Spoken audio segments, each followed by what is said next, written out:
Sow. ma ñëw ci Medoune Pape Medoune est-ce que li nga xamante ne moo am ci chamboulement bi tey ci conseil supérieur de la magistrature est-ce que yow loolu la bett la rawatina ñi nga xamante ne ñoo nekkoon fii ci Dakar di ñi nga xamante moo di procureur bi ki nga xamante moo di procureur bi di Abdou Karim Diop ak de même que ki nga xamante ni moo di juge Mamadou Seck ak Maham Diallo est-ce que loolu la bett la pour seen déplacement yóbbu leen affecté leen fi nga xamante moo di Tamba. bettuma du lu ma war a mën a bett. wax nañ ko fii c'est des fonctionnaires les fonctionnaires fonction publique la ñu bokk. ñëpp nag. dañ leen di affecté. le problème bu ñu am ñoom dañu egg à des certains niveaux yoo xam ni. mënutuloo leen jël yóbbu leen ci yeneen niveau plus haut. parce que pratiquement dañuy egg kii donc il faut forcément nga mën leen a bouger mais foo leen mën a bouger feneen fudul ci région yi noonu laa ko jàppee. fonctionnaire agent de l'État fonction publique nga nekk dañ lay toog ba mu yàgg soxla la fenn ñu affecté la fenn. chamboulement bi man nu ma ko nu ko nit ñi di jàngatewu ma ko neneen. Il y a des choses beaucoup plus importantes qui se sont passées aujourd'hui ci ñooñu.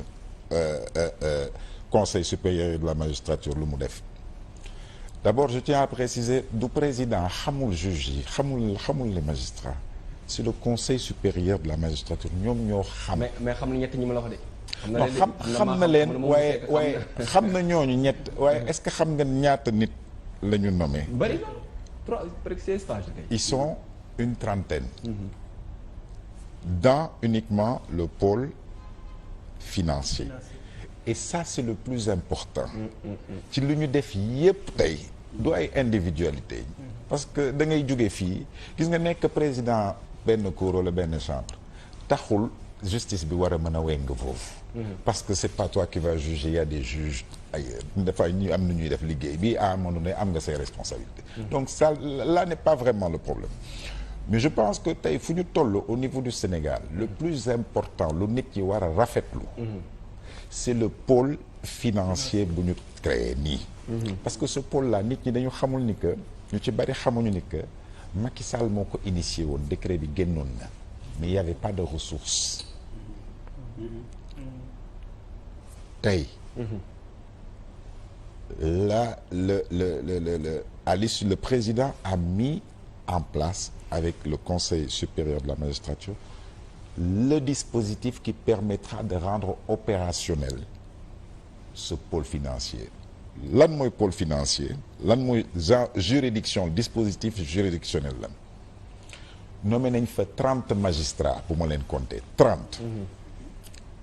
ku def loolu dafa am lu nga lu tax nga def ko et c'est ça le plus important pour les Sénégalais et le Sénégal.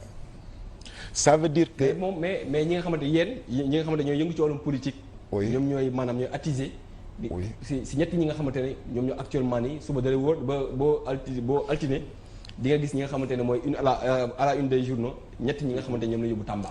waaw loolu politiciens yi ñoo koy attiser loolu. waaw comme je dis politiciens yi la ñu nu mu tudd journalistes yi la ñu c'est pas ça le plus important je pense que ñun dañu toll foo xam ni tey lan moo ñu gën a war a mën a soxal c'est ce pôle financier et j'insiste pourquoi parce que dorénavant ça montre qu'il y a une volonté manifeste de lutter contre les crimes économiques et contre la corruption et les plus délits financiers. Effectivement.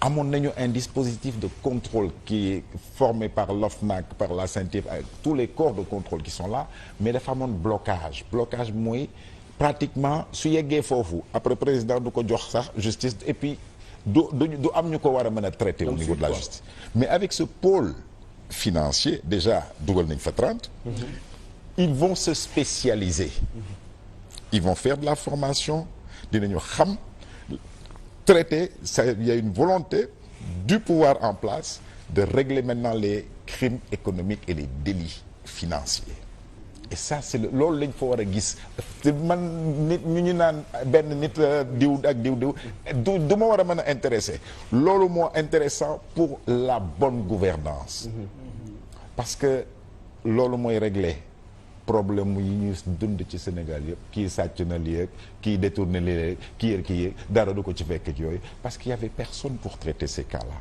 maintenant dinaa la jox gis nga daf may fàttali. dafa am benn best practice benn meilleure pratique en matière de lutte contre la corruption ak yooyu yëpp ça s'est fait au Botswana. Botswana ñoom ñoo mettre en place une juridiction spécialisée avec des juges dédiés pour lutter contre tous ces crimes-là et là on y arrive. ku gis taxaw ni que tey y a 30 juges yu taxaw te juges yi demuñu foofu pour taxawaalu de. dañu dem foofu pour di àtte. ku xam ni que fi mu toll nii soo laalee dara 30 juges ñi ngi fi te sa dossier dans une semaine ñu jaarale ko nga am foo jaar. di nga bàyyi suñu alal bi ak suñu lépp lu ñu war a am et ça c'est le plus important. ci lu ñu war a am waaye ay individualité des agents de la fonction su dul ñoom ñeneen rek lay def. du nekk problème. ñeneen ñu newoon feneen ci fi tamit ñooñu nekk Dakar dafa am ñu leen fi andi. dañ fi ñëw dafa juddoowuñu fi dafa am fu ñu newoon. door a ñëw ñetti ñooñu daam jaar fi ñu am ak président Diomaye Faye ak ñi nga xamante ne. waaw ñetti ñooñu dafa am ñu remplacer dafa am ñoom tamit fu ñu amoon jaar ak ñeneen rek. loolu duñ ci génn et loolu pour man Sénégal dañu war a bàyyi. dans la fonction publique suñu jëlee kenn fal ko wala kenn kii rek ñu naan lii moo tax wala lan moo tax président du moom mooy jël ne diw ak diw nañ ko teg fii kii diw déedéet c'est le conseil supérieur surtout en matière de justice il y a l'indépendance des pouvoirs le conseil supérieur de la magistrature ils vont regarder dans je crois ils sont 7 non